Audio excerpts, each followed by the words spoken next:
جائیے آج اس مقصد کو اچیو کیجئے، اپنے رشتہ داروں میں ڈھونڈیے،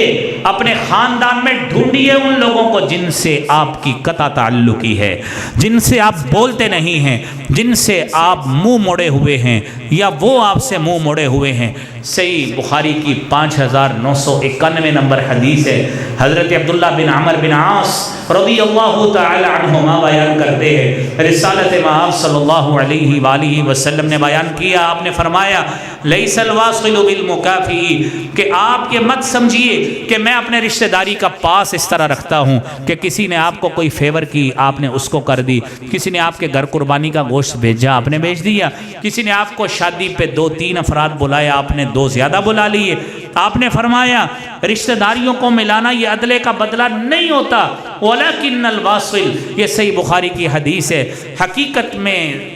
صلہ رحمی کرنے والا، یہ نبوت کے مقصد کو پانے والا وہ شخص ہے الذی اذا قطعت رحمہ، کہ جس کی رشتہ داری کٹ جاتی ہے کوئی اس کو بلانا نہیں چاہتا، وہ آگے بڑھ کر آگے اس کو ملتا ہے۔ جس نے یہ عمل کیا ہے اس نے اس پہ صحیح معنوں میں اس حدیث میں عمل کیا ہے۔ اعوذ باللہ السمیع العلیم من الشیطان الرجیم، بسم اللہ الرحمن الرحیم، ربنا وابعث فیہم رسولا منہم یتلو علیہم آیاتک ویعلمہم الکتاب والحکمت ویزکیہم انک انت العزیز الحکیم، صدق اللہ العظیم۔ حضرات دی وقار، اللہ جل شانہ نے رسالت مآب حبیب کبریا جناب محمد الرسول اللہ صلی اللہ علیہ وآلہ وسلم کو ہادی اور رہبر بنا کر مبعوث فرمایا ہے۔ یہ بات مد نظر رکھیے کہ آج سے کوئی تقریباً 4000 سال قبل جد الانبیاء سیدنا ابراہیم علیہ السلام نے اپنے بیٹے کے ساتھ مل کر خانہ کعبہ کی تعمیر کی تھی، اور آپ جانتے ہیں کہ خانہ کعبہ مکہ مکرمہ میں ہے، حجاز میں ہے، تو انہوں نے تعمیر کعبہ کے وقت دعائیں کی تھی۔ ان دعاؤں کا تذکرہ اللہ نے سورہ بقرہ میں کیا ہے، اور وہ دعائیں 126، 27، 28، 29 نمبر آیت میں موجود ہیں۔ اس میں ایک دعا وہ آپ کے سامنے میں نے تلاوت کی ہے۔ اللہ رب العالمین نے حضرت ابراہیم علیہ السلام کی اس دعا کو، جو انہوں نے خانہ کعبہ کی تعمیر کے وقت مانگی تھی، اس کو رب کائنات نے اپنے تئیں اس کو تسلیم بھی کیا، اور جناب محمد الرسول اللہ صلی اللہ علیہ وآلہ وسلم کی رسالت اور بعثت کے حوالے سے اسی طرح ہی جو دعا مانگی گئی اس کو شرف قبولیت سے نوازا۔ قرآن اس کا تذکرہ کرتا ہے، ربنا وابعث فیہم رسولا منہم یتلو علیہم آیاتک ویعلمہم الکتاب والحکمت ویزکیہم انک انت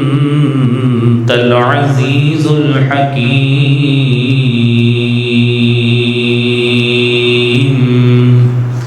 اے ہمارے رب، ان لوگوں میں، اس اہل علاقہ میں ایک ایسا رسول بھیج، یتلو علیہم آیاتک، جو ان لوگوں پہ آ کر تیری آیات کو تلاوت کرے، وَيُعَلِّمُهُمُ الْكِتَابَ وَالْحِكْمَةَ، انہیں کتاب بھی سکھائے، انہیں حکمت بھی سکھائے، وَيُزَكِّيهِمْ، اور ان کو گناہوں سے پاک کرے۔ یہ دعا حضرت ابراہیم علیہ السلام نے کی ہے۔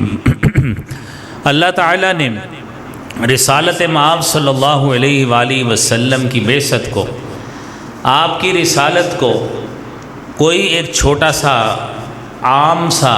کوئی منصب یا عام سا کام یا معمولی سی اس کو حیثیت نہیں دی، بلکہ رب کائنات نے حبیب کبریا جناب محمد الرسول اللہ صلی اللہ علیہ وآلہ وسلم کی بعثت و رسالت کو امت پر ایک احسان عظیم قرار دیا ہے، اور آپ کو نبی بنا کے بھیجا، یہ مجھ پہ بھی احسان، یہ آپ کو نبی بنا کے بھیجا، یہ آپ لوگوں پہ بھی احسان، آپ کو رسالت عطا کی گئی، یہ ہم سے پہلے لوگوں پہ بھی احسان، اور آپ کو نبوت عطا کی گئی، ہم سے بعد والی نسلوں کے اوپر بھی احسان ہے۔ اور اس احسان عظیم کا تذکرہ رب کائنات نے سورہ آل عمران کی 164 نمبر آیت میں کیا ہے۔ لَقَدْ مَنَّ اللَّهُ عَلَى الْمُؤْمِنِينَ إِذْ بَعَثَ فِيهِمْ رَسُولًا مِّنْ أَنفُسِهِمْ يَتْلُو عَلَيْهِمْ آيَاتِهِ وَيُزَكِّيهِمْ وَيُعَلِّمُهُمُ الْكِتَابَ وَالْحِكْمَةَ وَإِن كَانُوا مِن قَبْلُ لَفِي ضَلَالٍ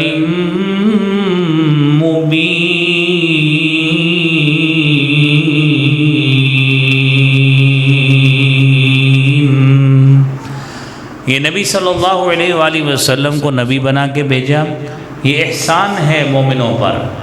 آپ صلی اللہ علیہ وآلہ وسلم کے ذمے جو کام ہیں وہ 4 قسم کے ہیں۔ نمبر 1، یتلو علیہم آیاتی، آپ صلی اللہ علیہ وآلہ وسلم کی رسالت کے مقاصد میں یہ 4 بنیادی مقاصد ہیں کہ آپ نے ان لوگوں پر آیات بینات کی تلاوت کرنی ہے، وہ آیات جو اللہ رب العالمین نے آپ علیہ الصلاۃ والسلام پر قرآن کریم کی صورت میں نازل فرمائی ہیں، ان آیات کی تلاوت یہ نبی نے آپ پر کر دی ہیں، اور اس تلاوت کو ان آیات کے تذکرے کے حوالے سے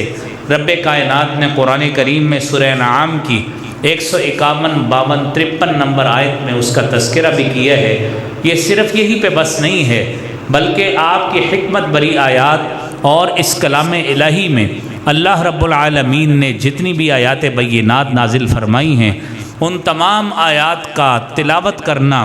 امت کے سامنے اس کو پڑھنا، اور پھر امت کو کتاب کی تعلیم بھی دینا، حکمت کی تعلیم دینا، اور ان کو گناہوں سے پاک کرنا، یہ نبی کریم صلی اللہ علیہ وآلہ وسلم کی نبوت کے مقاصد میں سے ایک بڑا مقصد تھا۔ رب کائنات نے آپ علیہ الصلاۃ والسلام کی اس تلاوت والی منصب کو، اس کو کچھ اس طرح بیان کیا ہے، قُلْ تَعَالَوْا أَتْلُ مَا حَرَّمَ رَبُّكُمْ عَلَيْكُمْ أَلَّا تُشْرِكُوا بِهِ شَيْئًا وَبِالْوَالِدَيْنِ إِحْسَانًا وَلَا تَقْتُلُوا أَوْلَادَكُمْ مِنْ إِمْلَاقٍ نَحْنُ نَرْزُقُكُمْ وَإِيَّاهُمْ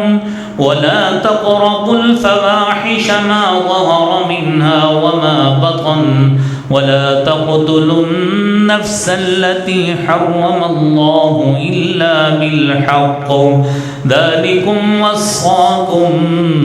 بِهِ لَعَلَّكُمْ تَعْقِلُونَ۔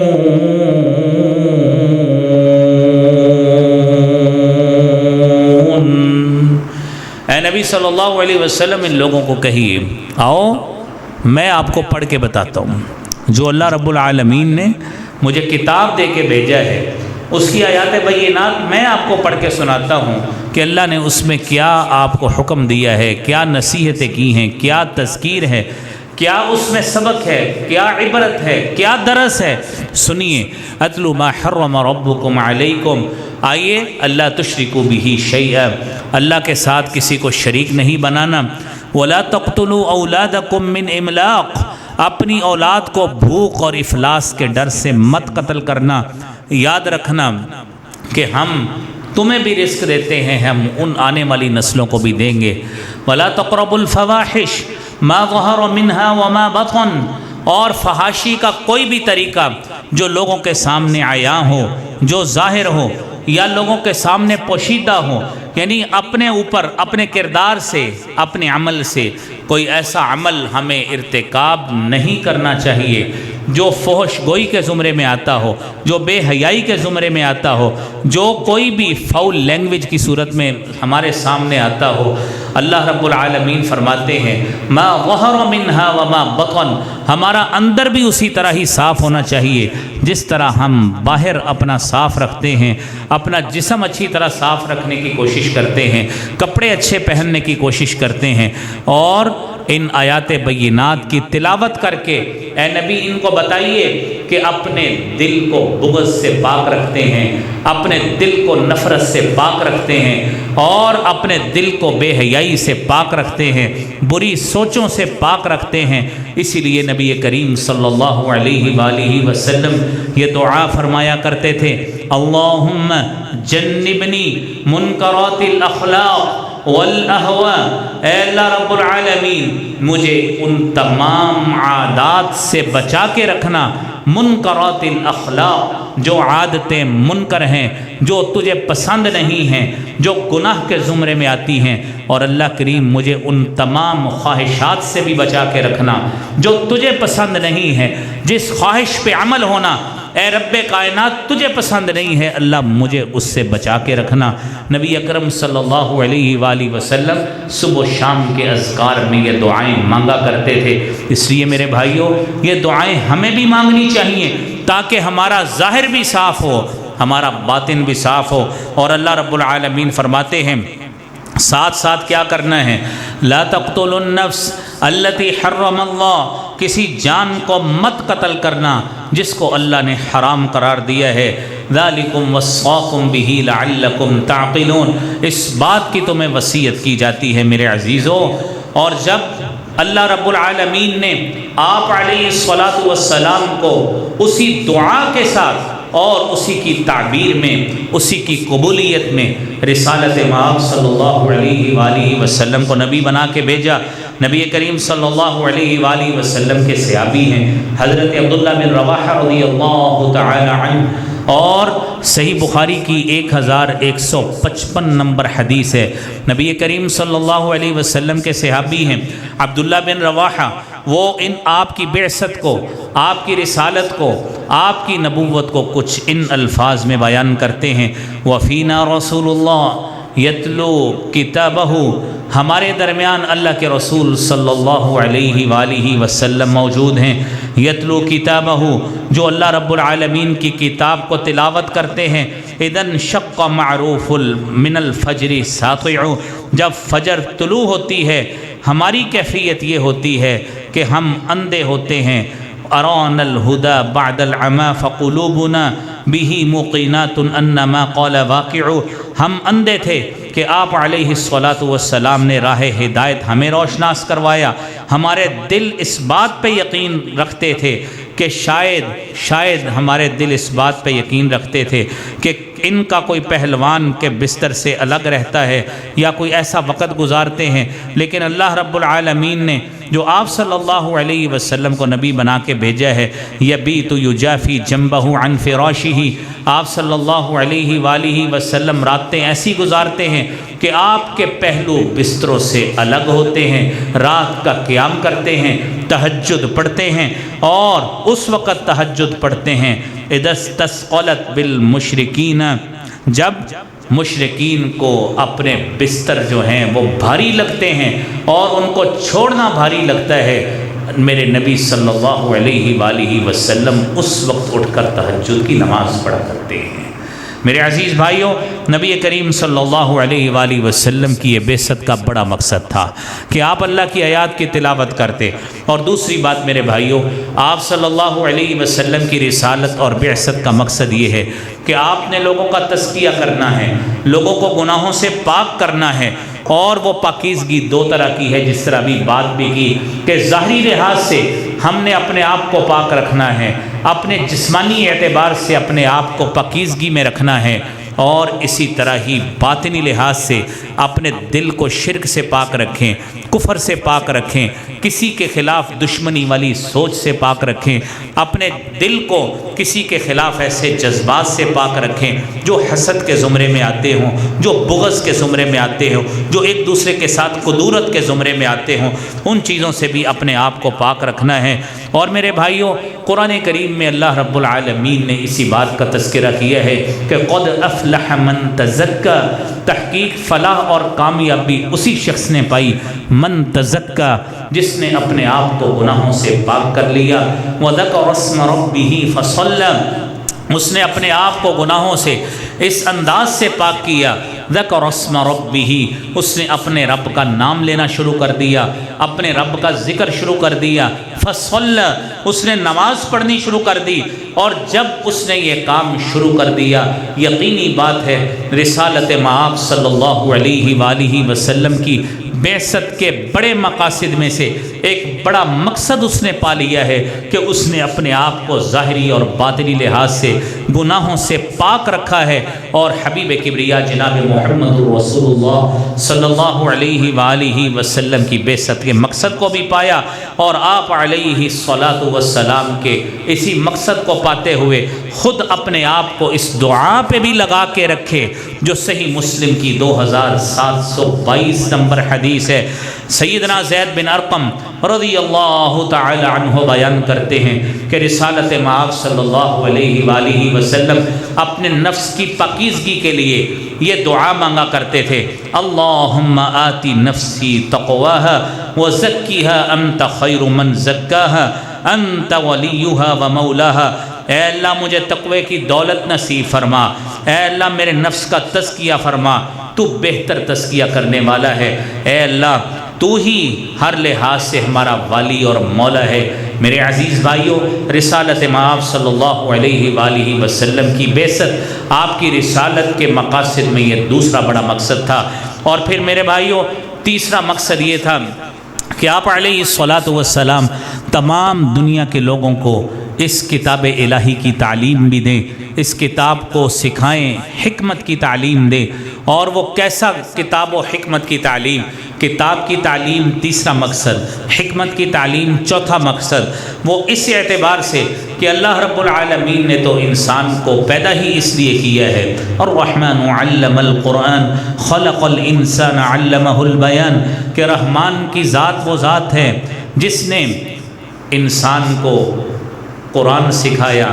انسان کو پیدا کیا، اس کو یہ علم سکھایا، اور پھر اس کو بولنے کی صلاحیت اور طاقت عطا فرمائی۔ یہ تو میرے عزیز بھائیوں اب انسان کا فیصلہ ہے کہ وہ اللہ رب العالمین کی اس دی گئی صلاحیت کو، اس قوت گویائی کو، اس بولنے کی صلاحیت کو اور اپنی حرکت کرنے والی زبان پر کس طرح ذکر الہی کو جاری کرتا ہے۔ اگر اپنی زبان پہ وہ ذکر جاری کر لیتا ہے، میرے عزیز بھائیوں آج انسان کو سوچنا چاہیے کہ میری نبی کی بعثت کا مقصد یہ تھا کہ ہمیں کتاب سکھاتے، ہمیں حکمت کی تعلیم دیتے۔ آپ نے حکمت کی تعلیم دی، آپ نے کتاب سکھائی، اپنے صحابہ کو کتاب سکھائی، قرآن کی تعلیم دی، اور آپ صلی اللہ علیہ وآلہ وسلم نے تو اپنے صحابہ کرام کو صحیح مسلم کی 803 نمبر حدیث جو انٹرنیشنل نمبرنگ کے مطابق ہے، اس کے مطابق عقبہ بن عامر رضی اللہ تعالی عنہ بیان کرتے ہیں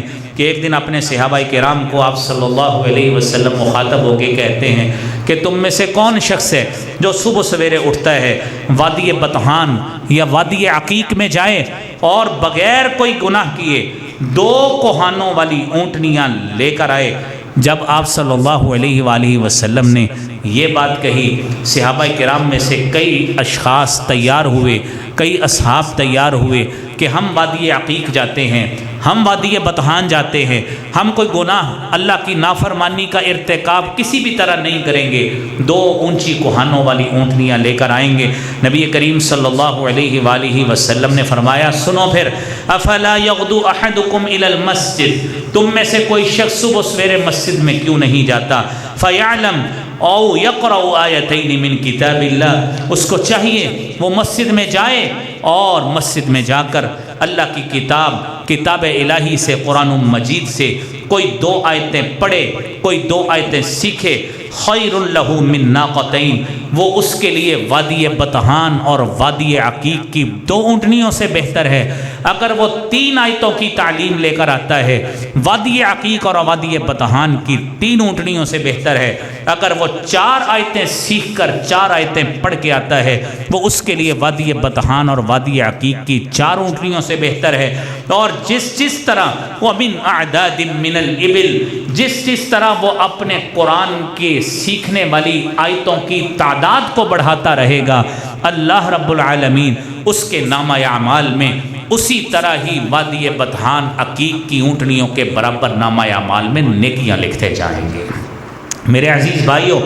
حبیب کبریا جناب محمد الرسول اللہ صلی اللہ علیہ وآلہ وسلم کی بعثت کے مقاصد میں عزیزو یہ بڑا مقصد تھا کہ آپ قرآن سکھاتے، اور آپ نے واقعتاً قرآن سکھایا۔ سیدہ عائشہ صدیقہ ام المومنین رضی اللہ تعالی عنہا آپ خود فرماتی ہیں نبی کریم صلی اللہ علیہ وآلہ وسلم نے قرآن سیکھنے والے کے لیے، قرآن پڑھنے والے کے لیے، اس کے لیے آپ نے کتنے بڑے اعزاز کی بات کی ہے۔ ایک دن آپ اپنے صحابہ کرام میں بیٹھے ہیں، آپ صلی اللہ علیہ وآلہ وسلم اس کتاب کو سیکھنے کے حوالے سے اس کے فضائل بیان کر رہے ہیں۔ آپ فرماتے ہیں الماہر بالقرآن مع السفرۃ الکرام بررہ، قرآن کا ماہر، قرآن کا قاری، قرآن کا حافظ جو قرآن کو سیکھتا ہے، قرآن کی تعلیم حاصل کرتا ہے اور اپنے آپ کو مساجد اور مدارس کی صفوں پہ بیٹھاتا ہے، قرآن سیکھتا ہے اور بڑے شوق اور ذوق سے قرآن کی تعلیم کو اپنے دل میں جگہ دیتا ہے۔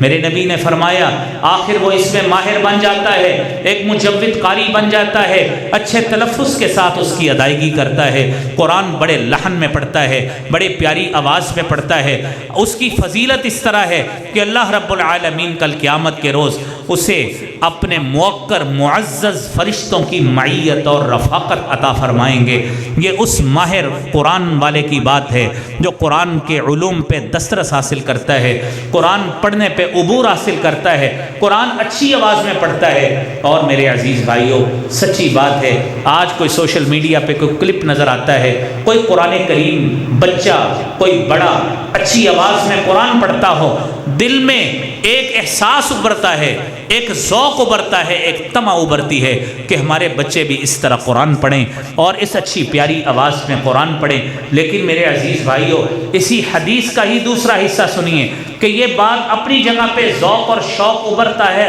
ہونا چاہیے، آپ کو بھی ہونا چاہیے، مجھے بھی ہونا چاہیے، ہر مسلمان کو ہونا چاہیے۔ لیکن میرے عزیز بھائیوں دل میں یہ بھی بات آتی ہے کہ میں تو اتنے عمر کا ہو گیا ہوں، میری عمر 30 40 50 60 سال ہو چکی ہے، مجھے قرآن پڑھنا بھی نہیں آتا، مجھے قرآن کے تلفظ کی ادائیگی بھی نہیں آتی، میں کلاس میں بیٹھا بڑا عجیب لگوں گا، تو میرے نبی کی بعثت کا مقصد کس طرح پورا ہوگا؟ تلاوت آیات اور تلاوت قرآن کو سکھانا، اس کا مقصد کیسے حاصل کریں گے؟ میرے عزیز بھائیوں اس مقصد کو حاصل کرنے کے لیے شرم کی ضرورت نہیں ہوتی، اور یہ احساس نہیں ہونا چاہیے کہ میں کیسا لگوں گا۔ رسالت مآب صلی اللہ علیہ وآلہ وسلم سے سیکھنے والوں میں، آپ کی بیعت کرنے والوں میں بڑی بڑی عمر کے لوگ بھی تھے، بچے بھی تھے، جوان بھی تھے، اور بلوغت کی پکی عمر کے لوگ بھی تھے۔ ہر عمر کے لوگوں نے آپ صلی اللہ علیہ وآلہ وسلم کی رفاقت کو اختیار کیا ہے۔ میرے نبی نے فرمایا من ذا الذی یقرأ القرآن، جو شخص قرآن کو پڑھتا ہے، قرآن کو سیکھتا ہے، وَيَتَتَعْتَعُ فِيهَا، قرآن پڑھتے ہوئے، قرآن سیکھتے ہوئے اس کی زبان اٹکتی ہے، قاری صاحب اس کو قرآن پڑھاتے ہیں، استاد صاحب اس کا تلفظ ادا کروانا چاہتے ہیں اور اس کا اچھا مخرج نکلوانا چاہتے ہیں، ایک مرتبہ پڑھایا، دوسری مرتبہ پڑھایا، تیسری مرتبہ پڑھایا، 20 مرتبہ پڑھا دیا، لفظ زبان پہ نہیں چڑھتا، پریشان مت ہوئیے گا۔ میرے نبی صلی اللہ علیہ وآلہ وسلم نے فرمایا بعثت کا مقصد ہی یہ ہے کہ قرآن کو سکھانا ہے، آپ کی زبان پہ قرآن کو چڑھانا ہے، آپ اس میں محنت کرتے جائیں۔ آپ نے فرمایا من ذا الذی یقرأ القرآن، جو قرآن کو پڑھتا ہے، وَيَتَتَعْتَعُ فِيهَا، اور قرآن پڑھتے ہوئے اس میں اٹکتا ہے، وَهُوَ عَلَيْهِ شَاقٌ، اور قرآن کے صحیح تلفظ نکالنا اس کے لیے مشکل ہوتا ہے، فَلَهُ أَجْرَانِ، میرے نبی صلی اللہ علیہ وسلم نے فرمایا اللہ اس کو دوہرا اجر عطا فرمائیں گے۔ کس بنا پہ؟ کہ وہ محنت کر رہا ہے، محنت کرنے کے باوجود قرآن اس کی زبان پہ نہیں چڑھ رہا، اس بنا پہ اللہ تعالیٰ اس کو دوہرا اجر عطا فرمائیں گے۔ اور میرے عزیز بھائیو، رسالت مآب صلی اللہ علیہ وآلہ وسلم نے، آپ علیہ الصلاۃ نے اپنی بعثت کے مقاصد جس طرح ان 4 بیان کیے گئے مقاصد کی صورت میں واضح کیے، اسی طرح ہی میرے عزیز بھائیوں حبیب کبریا جناب محمد الرسول اللہ صلی اللہ علیہ وآلہ وسلم نے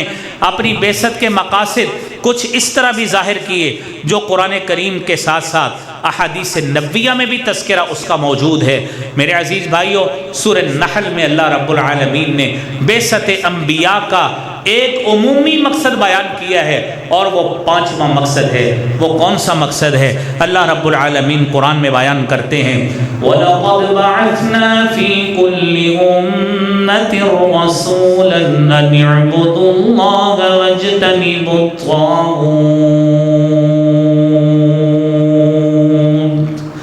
ہم نے ہر امت میں رسول بھیجا، ہر امت میں نبی بھیجا، ہر امت میں ڈرانے والا بھیجا، ہر امت میں الہامی پیغام دینے والا بھیجا، یہ مقصد دے کر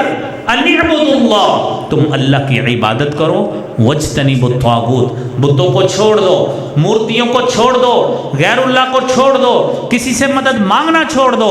اور کسی سے پکارنا چھوڑ دو، کسی نے آپ کی التجا کو نہیں سننا، کسی نے آپ کی مصیبت کو نہیں ٹالنا۔ أَمَّن يُجِيبُ الْمُضْطَرَّ إِذَا دَعَاهُ وَيَكْشِفُ السُّوءَ وَيَجْعَلُكُمْ خُلَفَاءَ الْأَرْضِ أَإِلَٰهٌ مَّعَ اللَّهِ قَلِيلًا مَّا تَذَكَّرُونَ۔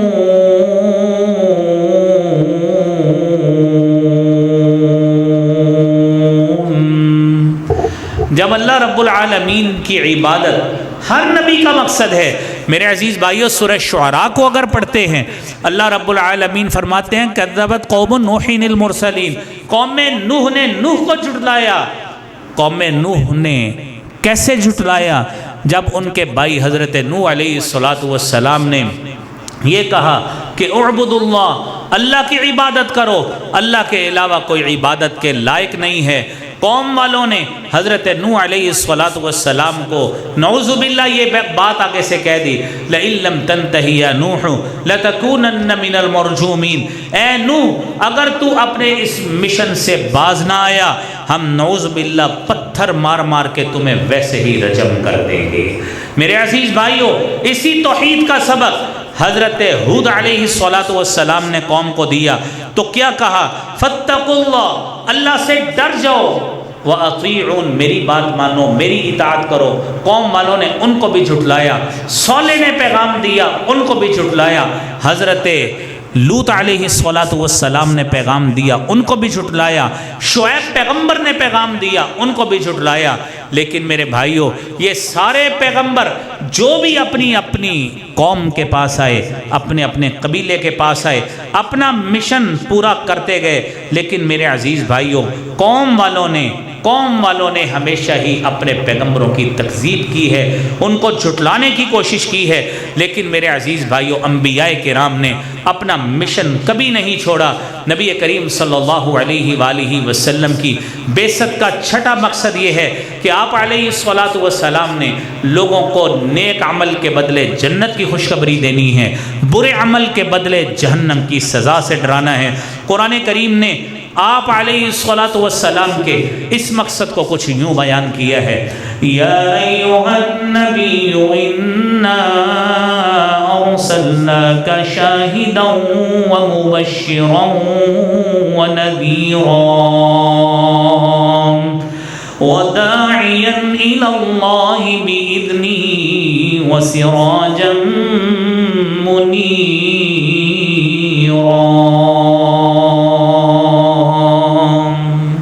اے نبی صلی اللہ علیہ وآلہ وسلم، انا ارسلناک شاہدا، آپ کی خاصیت یہ ہے، آپ کو شاہد بنا کے بھیجا ہے۔ شاہد کس بنا پہ؟ آپ کو گواہ بنا کے بھیجا۔ تمام انبیاء کو اللہ نے جو نبوت عطا فرمائی وہ حق پہ مبنی تھی۔ انبیاء نے اپنے مشن کو جس طرح اللہ نے سونپا تھا بعینی ہی اسی طرح پہنچایا ہے، اور نبی کریم صلی اللہ علیہ وآلہ وسلم اس بات پہ گواہ ہوں گے۔ آپ کو شاہد بنا کے بھیجا، اور قرآن میں اس کا تذکرہ بھی موجود ہے۔ فَكَيْفَ إِذَا جِئْنَا مِن كُلِّ أُمَّةٍ بِشَهِيدٍ وَجِئْنَا بِكَ عَلَى هَؤُلَاءِ شَهِيدًا، کہ وہ کیسا وقت ہوگا، اذا جئنا من کل امت بشہید، کہ جب ہم ہر امت سے، ہر قوم سے ایک گواہ کو لائیں گے، اور وہ نبی گواہی پیش کرے گا کہ میں نہیں، اے اللہ تیرا پیغام جو تو نے میرے سپرد کیا تھا میں نے ان کو پہنچایا ہے۔ وَجِئْنَا بِكَ عَلَىٰ هَؤُلَاءِ شَهِيدًا، اور اے نبی صلی اللہ علیہ وآلہ وسلم ہم آپ صلی اللہ علیہ وسلم کو ان سب پہ گواہ بنا کے پیش کریں گے۔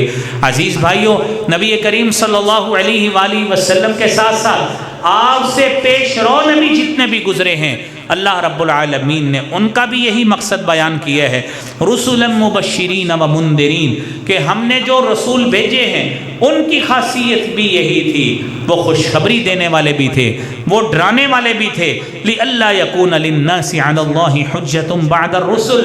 تاکہ انبیاء کے بھیجنے کے بعد، ان کی بعثت کے بعد لوگوں کے پاس کوئی حجت اور دلیل نہ رہ جائے کہ انہوں نے انبیاء کو یہ نہ بہانہ بن جائے کہ ہمارے پاس کوئی ڈرانے والا نہیں آیا، ہمارے پاس کوئی تبلیغ کرنے والا نہیں آیا۔ میرے عزیز بھائیوں، رسالت مآب صلی اللہ علیہ وآلہ وسلم بھی اسی مقصد کو لے کر آگے بڑھے جو انبیاء کا مشن تھا۔ آپ صلی اللہ علیہ وسلم کی بعثت کا میرے بھائیوں اگلا مقصد یہ ہے کہ آپ نے لوگوں کے تعلق کو بڑھانے کے لیے، لوگوں کے درمیان میل جول کو بڑھانے کے لیے، ان میں تعلقات کو نبھانا، ان کے تعلقات کو بڑھانا، یہ آپ کی رسالت کا اگلا مقصد ہے جو 8واں مقصد ہے۔ اور نبی کریم صلی اللہ علیہ وسلم کے صحابی حضرت عمر بن عبسہ رضی اللہ تعالی عنہ بیان کرتے ہیں، صحیح مسلم کی 832 نمبر حدیث ہے، عمر بن عبسہ رضی اللہ تعالی عنہ بیان کرتے ہیں کہ قدمت مکہ فی اول ما بعث، کہ میں اس وقت اللہ کے رسول صلی اللہ علیہ وآلہ وسلم کے پاس ابتدائی ایام میں مکہ مکرمہ میں آیا، جب آپ کی بعثت کو ابھی چند روز گزرے تھے، ابھی نئے نئے اوقات تھے۔ میں نے آ کے پوچھا، ایک شخص خانہ کعبہ کے پاس بیٹھا ہے، یہ صحیح مسلم کی حدیث ہے، تو پوچھتے ہیں ما انت، آپ کون ہیں؟ آپ صلی اللہ علیہ وسلم نے فرمایا انا نبی، میں نبی ہوں۔ عمر بن عبسہ پوچھتے ہیں من نبی، نبی کیا ہوتا ہے؟ تو آپ فرماتے ہیں نبی رسول اللہ، نبی اللہ کا رسول ہوتا ہے، اللہ کا پیغامبر ہوتا ہے، اللہ کا پیغام وہ اپنی امت کو دیتا ہے۔ عمر بن عبسہ کہتے ہیں میں نے پوچھا اگر آپ اللہ کے رسول ہیں پھر بتائیے بما ارسلک اللہ، اللہ تعالیٰ نے بما ارسلک اللہ کس چیز کے ساتھ آپ کو بھیجا ہے؟ تو آپ علیہ الصلاۃ والسلام نے فرمایا ارسلنی اللہ، مجھے اللہ تعالیٰ نے بھیجا ہے بأن یعبد اللہ، پہلا مقصد اللہ رب العالمین کی عبادت کی جائے، نمبر 2 وَتُكْسَرَ الْأَوْثَانُ، بتوں کو توڑا جائے، وَتُوصَلَ الْأَرْحَامُ بِالْبِرِّ وَالصِّلَةِ، اور قرابت داروں کو، رشتہ داریوں کو آپس میں محبت میں پرو دیا جائے، یہ میری بعثت کا ایک بڑا مقصد ہے۔ میرے عزیز بھائیوں، جب رسالت مآب صلی اللہ علیہ وآلہ وسلم کی رسالت اور بعثت کا مقصد ہے، جائیے آج اس مقصد کو اچیو کیجئے، اپنے رشتہ داروں میں ڈھونڈیے، اپنے خاندان میں ڈھونڈیے ان لوگوں کو جن سے آپ کی قطع تعلقی ہے، جن سے آپ بولتے نہیں ہیں، جن سے آپ منہ موڑے ہوئے ہیں یا وہ آپ سے منہ موڑے ہوئے ہیں۔ صحیح بخاری کی 5991 نمبر حدیث ہے، حضرت عبداللہ بن عمر بن عاص رضی اللہ تعالی عنہما بیان کرتے ہیں، رسالت مآب صلی اللہ علیہ وآلہ وسلم نے بیان کیا، آپ نے فرمایا لیس الواصل بالمکافئ، کہ آپ یہ مت سمجھیے کہ میں اپنے رشتہ داری کا پاس اس طرح رکھتا ہوں کہ کسی نے آپ کو کوئی فیور کی آپ نے اس کو کر دی، کسی نے آپ کے گھر قربانی کا گوشت بھیجا آپ نے بھیج دیا، کسی نے آپ کو شادی پہ 2-3 افراد بلایا آپ نے 2 زیادہ بلا لیے۔ آپ نے فرمایا رشتہ داریوں کو ملانا یہ عدلے کا بدلہ نہیں ہوتا، وَلَكِنَّ الْوَاصِلِ، یہ صحیح بخاری کی حدیث ہے۔ حقیقت میں صلہ رحمی کرنے والا، یہ نبوت کے مقصد کو پانے والا وہ شخص ہے الذی اذا قطعت رحمہ، کہ جس کی رشتہ داری کٹ جاتی ہے، کوئی اس کو بلانا نہیں چاہتا، وہ آگے بڑھ کر آگے اس کو ملتا ہے۔ جس نے یہ عمل کیا ہے اس نے اس پہ صحیح معنوں میں اس حدیث میں عمل کیا ہے۔ میرے بھائیوں، یہ ذہن میں آپ کے بھی بات آ سکتی ہے جو اس وقت صحابی رسول صلی اللہ علیہ وآلہ وسلم کے ذہن میں بات آئی تھی۔ وہ کہنے لگا اللہ کے رسول صلی اللہ علیہ وسلم، میرے کچھ رشتہ دار ہیں، میں ان کے ساتھ ملنا چاہتا ہوں، وہ آگے سے نہیں ملتے، میں ان کے ساتھ ملانا چاہتا ہوں، آگے سے بے رخی کرتے ہیں، میں ان کے آگے بڑھ کے ان سے قرابت داری بڑھانا چاہتا ہوں، وہ منہ موڑ لیتے ہیں۔ میرے نبی صلی اللہ علیہ وسلم نے فرمایا ان کنت کما قلت فکأنما تصفهم المل، اگر تو اپنے اس دعوے میں سچا ہے تو میرے صحابی یاد رکھنا فکأنما تصفهم المل، تیرا عمل ایسا عمل ہے کہ تو گویا اس کے منہ میں مٹی ڈال رہا ہے، تو اپنے اس عمل کو جاری رکھ، تو اپنی طرف سے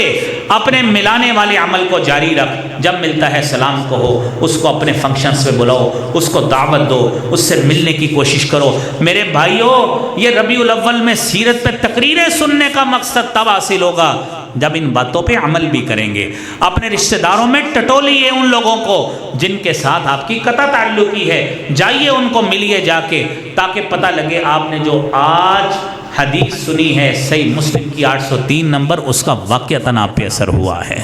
میرے عزیز بھائیوں، رسالت مآب صلی اللہ علیہ وآلہ وسلم نے اگلا مقصد، رسالت کا 9واں مقصد عدل و انصاف کا قیام ہے۔ اور میرے عزیز بھائیوں، وہ معاشرہ تباہ ہو جاتا ہے، وہ بربادی کا شکار ہو جاتا ہے جس میں عدل و انصاف نہیں ہوتا۔ اللہ رب العالمین نے سورہ حدید میں 25 نمبر آیت میں یہ مقصد بیان کیا ہے کہ ہم نے انبیاء کو انصاف قائم کرنے کے لیے بھیجا ہے۔ آپ بھی آیت کو سنیے، لَقَدْ أَرْسَلْنَا رُسُلَنَا بِالْبَيِّنَاتِ وَأَنزَلْنَا مَعَهُمُ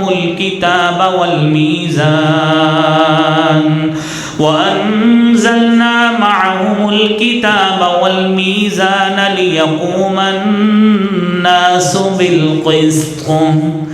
ہم نے اپنے رسول بھیجے واضح نشانیاں دے کر، کسی کو کتاب دی، صحیفہ دیا، معجزات دیے۔ وَأَنزَلْنَا مَعَهُمُ الْكِتَابَ، کتاب دی، میزان دیا لوگوں میں انصاف کرنے کے لیے، لِيَقُومَ النَّاسُ بِالْقِسْطِ، تاکہ لوگ بھی اسی انصاف کو اپنے معاشرے میں قائم کرے۔ یہ انبیاء کی بعثت کا میرے بھائیوں ایک بڑا مقصد ہے، اور اسی مقصد کو رسالت مآب صلی اللہ علیہ وآلہ وسلم نے میرے بھائیوں اچیو بھی کیا، اس کو قائم بھی کیا۔ اور آپ علیہ الصلوۃ والسلام نے ہمیشہ ہی آپ صلی اللہ علیہ وسلم نے امت کی اصلاح کے لیے کام کیا۔ اور آج کی گفتگو کا 10واں اور آخری مقصد، نبی کریم صلی اللہ علیہ وآلہ وسلم نے لوگوں کے پیش آمدہ مسائل کے لیے رہنمائی فرمائی۔ اور کیسی رہنمائی فرمائی؟ پہلے تو آپ کی بعثت کا مقصد یہ ہے، آپ کے بارے میں قرآن کہتا ہے انزلنا الیک الذکر لتبین للناس ما نزل الیہم، ہم نے آپ کی طرف ہے نبی جو کتاب نازل کی ہے، لتبین للناس، آپ کا یہ کام ہے اس کتاب کی وضاحت کر کے اس کے مسائل کو کھول کر عوام کو سمجھائیے کہ اس کتاب میں اسباب، دروس، نصیحتیں کیسی موجود ہیں، آپ اس امت کو سمجھائیے۔ اور تاریخ کے، ہمارے دین کے، ہماری شریعت کے سب سے پہلے مفسر قرآن جناب محمد الرسول اللہ صلی اللہ علیہ وآلہ وسلم خود ہیں۔ آپ نے قرآن کی تفسیر کی، اور آپ نے وہی تفسیر کی جو اللہ نے آپ کو حکم دیا ہے۔ میرا اور آپ کا یہ عقیدہ ہونا چاہیے، ما ينطق عن الہوى، کہ آپ خواہش سے نہیں بولتے، ان هو الا وحی یوحى، آپ جو بات کرتے ہیں وہ در حقیقت وحی الہی ہوا کرتی ہے۔ اور قرآن کہتا ہے سورہ نحل کی 64 نمبر آیت میں وَمَا أَنزَلْنَا عَلَيْكَ الْكِتَابَ إِلَّا لِتُبَيِّنَ لَهُمُ الَّذِي اخْتَلَفُوا فِيهِ وَهُدًى وَرَحْمَةً لِقَوْمٍ يُؤْمِنُونَ،